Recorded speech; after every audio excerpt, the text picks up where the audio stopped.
Good afternoon. I can hear you. Good afternoon. That's great. So I cannot move downstairs, I remember, sorry. Thank you very much to the organizing committee to invite me here, especially to our seniors, Kun Pomkacha and Kun Noi, Peters, Ma'am. Thank you very much as well for Hugo, Jones. I know they are working very hard. I think give applause to them. And we need more, a lot of, you realize or not that actually I'm always coming when you invite us. Every single invitation, I start to split my time to come. And why? It's because they are like us. They're working by heart. They're working with the community by heart. So we need more Noi in Thailand. So maybe we need 1,000 of Noi in Thailand, right? For better Thailand, or better ASEAN, something. Well, today is my presentation is about Indonesians. I will skip this, I believe. And Indonesian Ecotourism Network. Why is a network? Well, this is actually we are establishing in 1995. Which is not. It's just several years after the International Ecotourism Societies. We choose a wording of network because it's actually the philosophy of tourism itself. It's a borderless, multi-stakeholders, multidiscipline. So Indecon is actually consists of a group of persons. We have planners, we have biologists, we have marine biologists, we have anthropologists even, and we just hiring one, the marine biologist, which is in the future, I believe, is a marine is one of a big topic in the next 10 years. So it's we try to facilitate the stakeholders in Indonesia.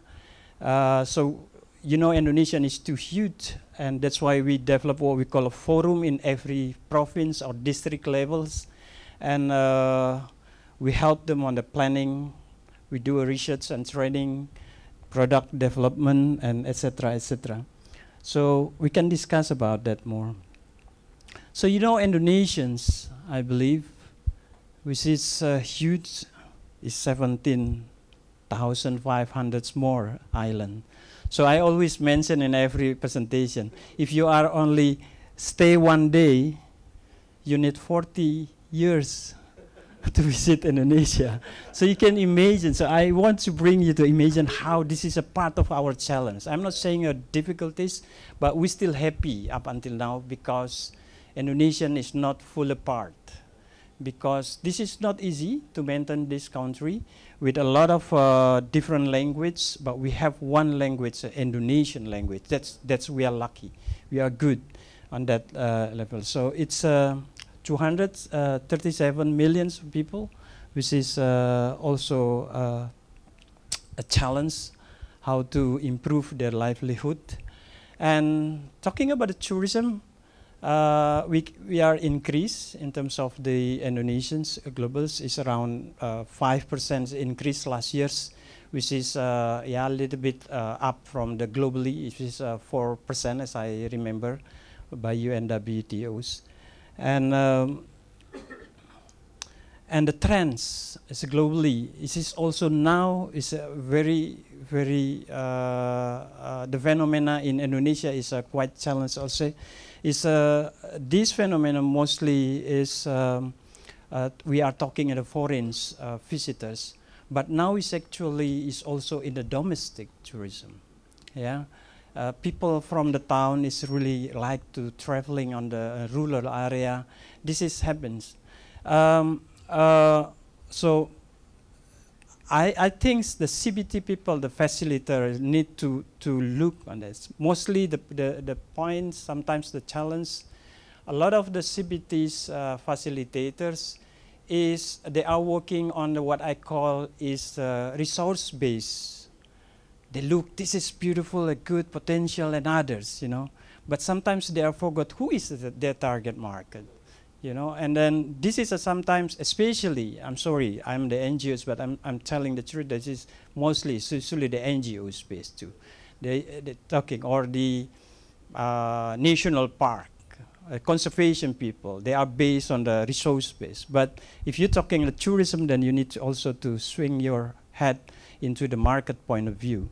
So this is what the trend globally. As I mentioned, in Indonesia is also in the level of on the domestic as well. This is since the committee asking for the 2 or 3 samples. Actually, we done a lot of developments, community-based tourism in and around protected area and or outside the protected area. So this is one of the, I always like to talk about this because these people is destructive fishing. They are doing illegal loggings before.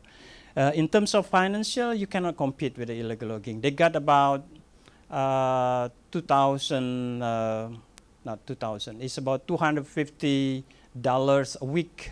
So it's about 1,000 a week from log. So how you can compete with that? In the beginning when we entered, we thought, wow, this is a very hard time. So after 2 years, 3 years, but finally we got it. So you look the number of visitors there. If this is what the government like it, numbers. Look at on the right side, boom, numbers. But on the other, actually, the challenge is there. Yesterday, I in one of the meetings, they are talking about how to determine the CBT markets. Who they are, is mass tourism or a single or backpackers. I said, well, for us, said anybody can go to CBT. Why? As long as they agree with the principle of the CBT. Okay, so if you can get more people to visit your village, as long as is in line with the good management. So the key is actually a good management at the local people, the organization itself.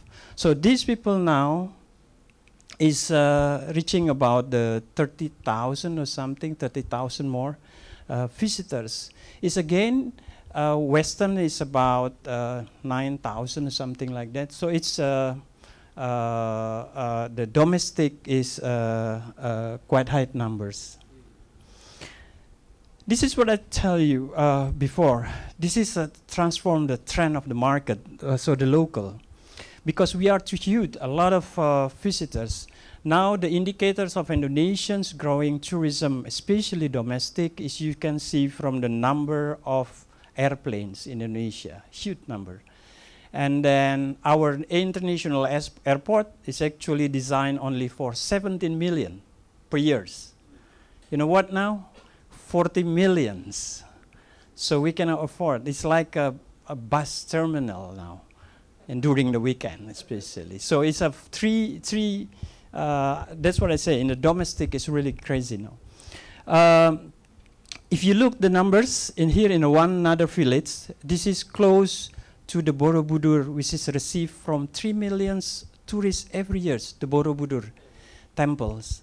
But this is only 3 kilometers. You discussed about yesterday the difficulties of marketing. Yes, the CBT product marketing is one of the most challenging. I thought in the beginning, my hypothesis is just make it a small channel from the 3 millions. Easy, you can say 1% is good, but no, none. We even create our own new system with the community, and even the different way we top up the number of the visitors to the temples, because it's really different. The people who visit the village is really different. And now it's very interesting to look the Indonesians. If you look the numbers, the reds, they are now visit the village, and people the communication is one of the key. So this is a strategic issue. I just bring one or two main. I thought that it's very important to share. It's two challenge strategic issues, which is and just a local community in the conservation, which is normal, but I thought this still keep going. Continue awareness raising to the communities is important. It's very, very important, Stan. Later on, I can explain why. And then the benefit sharing. I always talk with my own community when we starting from the process. It's not started yet. When they start a lot of visitors, that's what I call, okay, we are start now. Because there is a lot of debate, the rules, and the sharing. There's mostly people easy to times and plus, but usually people difficult to sharing. So I thought it's a very important when it's about that. So tourist management and services is also one of the challenge. So mostly based on our experience, I want to share as an practitioners, especially after success. Based on our experience, after 5 years, you need to review all the plans that you built before. That's definitely why. That's because of the people changing the generation. Okay, and the oldest are gone, and the youngest come, and the idea is different. So that's one big challenge, yeah, and make sure that the follow. That's why I said the continuous awareness raising is always should be continuous. So it's because a lot of when you came back, I tell you in the Tangkahan, for instance, in the last years, after 6 years, they said, well, Indecon, definitely we need your help. We have this list of challenge. I'm not saying, I told them it's not problem, it's challenge. So they list, and then they just ask us, okay, can you send one of your stuff? Then I can send it, I send them. I pay for my own, my staff travel, but they pay for the whole entire for stay in 6-month period in their field, for food, for sleep, and etc. So to review again. So this is very important.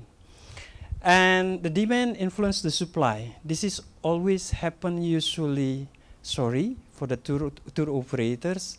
Our working on the ground is actually helping the tour operators.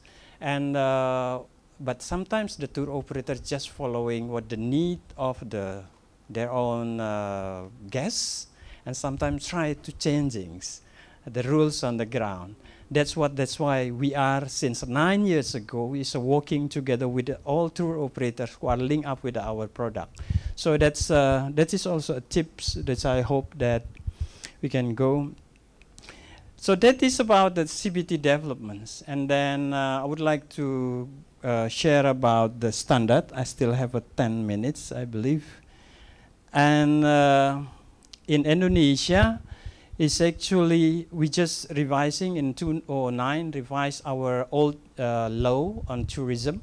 And on the law, in this law, we are involved, especially myself is try to involve, and then the community empowerment is one of the principles on the law. So it's great.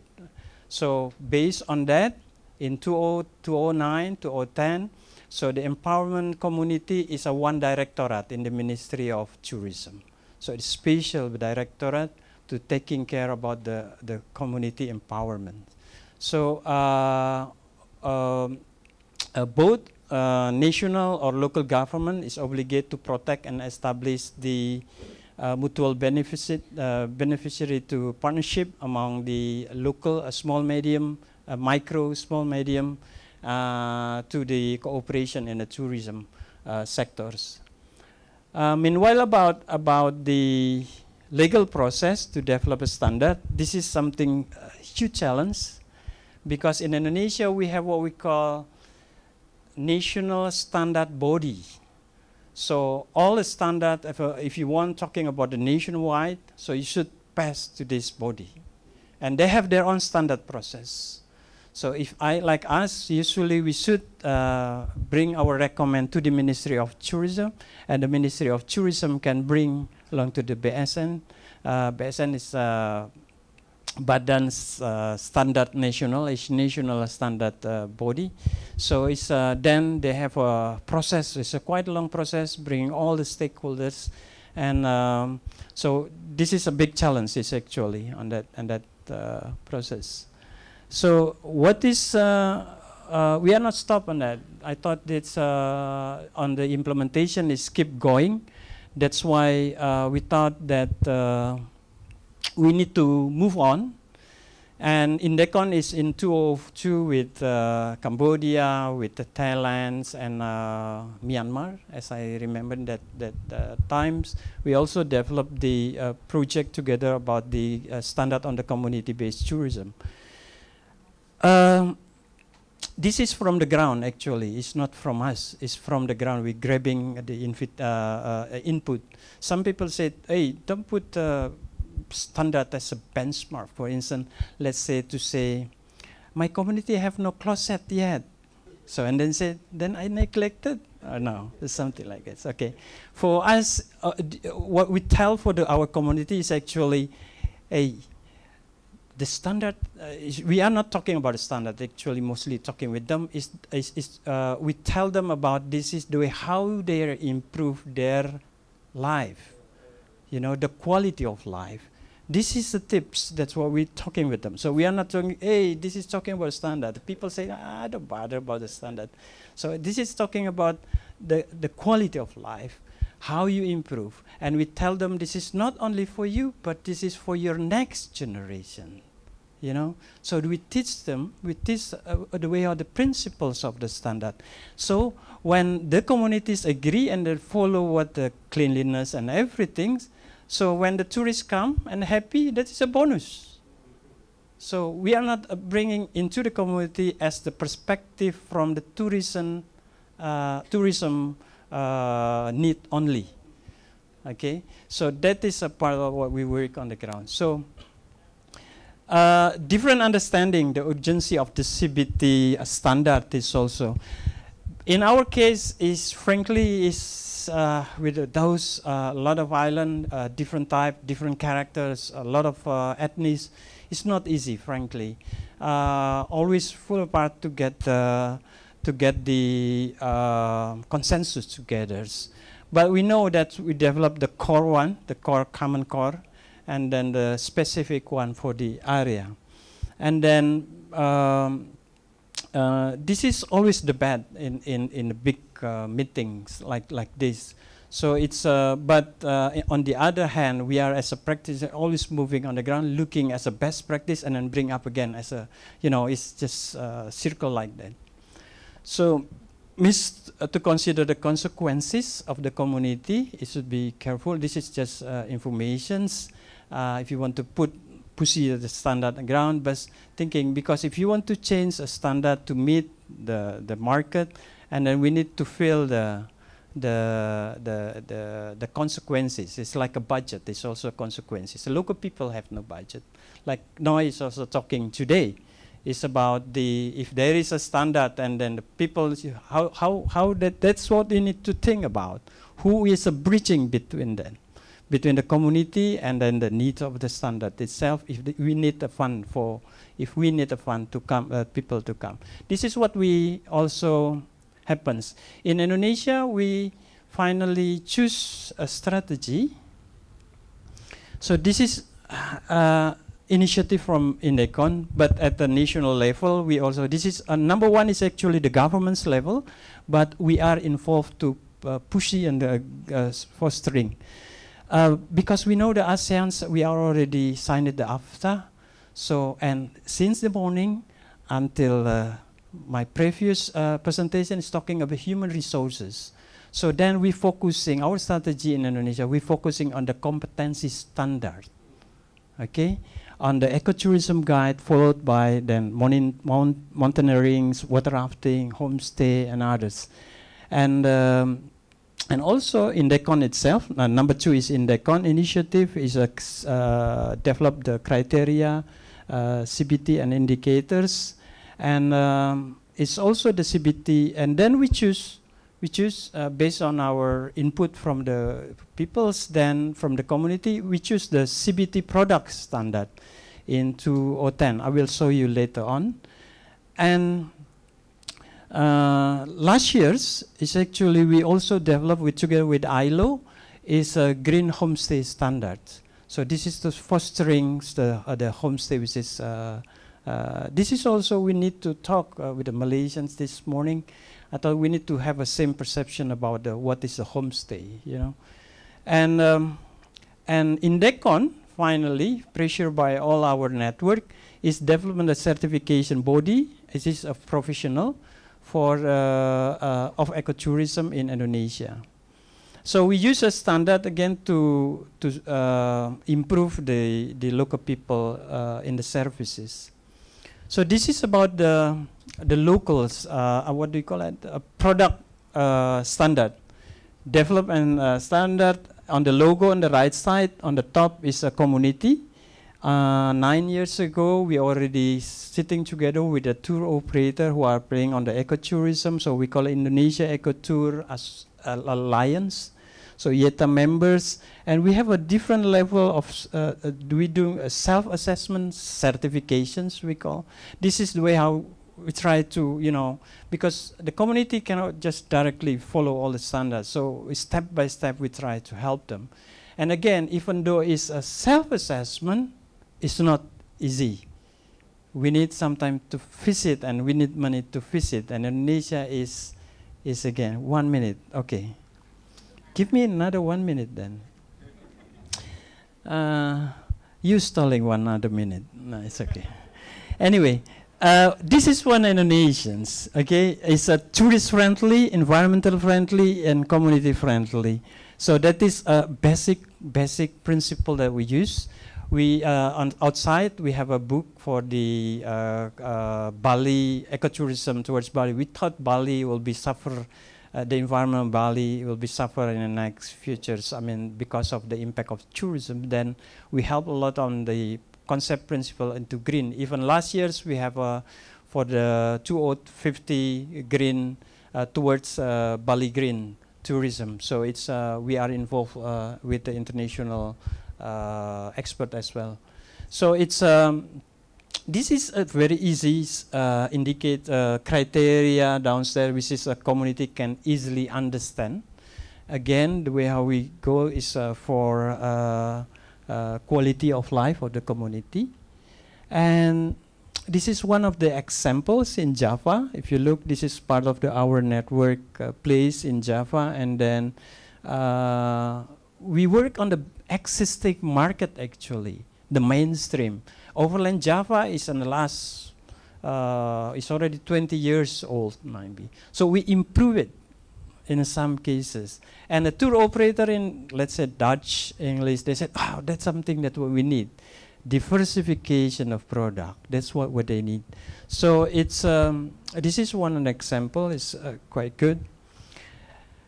So, yes, this is my last slide. This is, I think Indonesia will continue disseminating of existing CBT standard, even a lot of challenge on the ground. And we are now help our community through, what do you call it? Communication through internet and others. As well as we have a yearly gathering. And then we also help them to bringing the international and national buyers every year. So every year we conducting the International Ecotourism Business Forum. So then moving to one of our community to the others, which is supported by the Ministry of Tourism for the fund. So take input and kindly adjust. Start application from something easy and move on. Don't think too much, just move on, adjusting, move on. I agree with that the process. Focus on the process is important and document it. Document it. That's sometimes we've forgotten. After development any standard, assist the local community to implement it, which is not easy. This is need money for that level. and disseminate and assist local and national government to take of this initiative into a legal document, which is not easy. This is important, John. One minute. So I need to remind you, if on the left side, on the right side, I said this is the, let's say, structural. If you talk about the government, they are structural, okay? Procedural, directive, okay?